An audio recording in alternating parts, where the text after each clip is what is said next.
Hi, I'm James from Wyrestorm here at our booth at ISE 2020, where we are launching several new products in our SDVoE AV over IP range, the NetworkHD 600.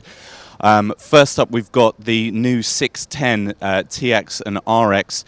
The TX now features Dante audio output, and both products now feature a fiber output to do up to 300 meters of 18 gigabit AV content.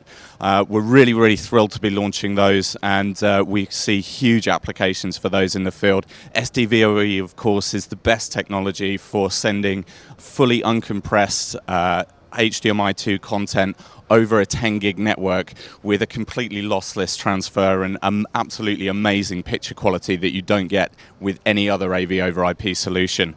We're also launching at the show integration of the 600 for the first time with our award-winning NetworkHD Touch App.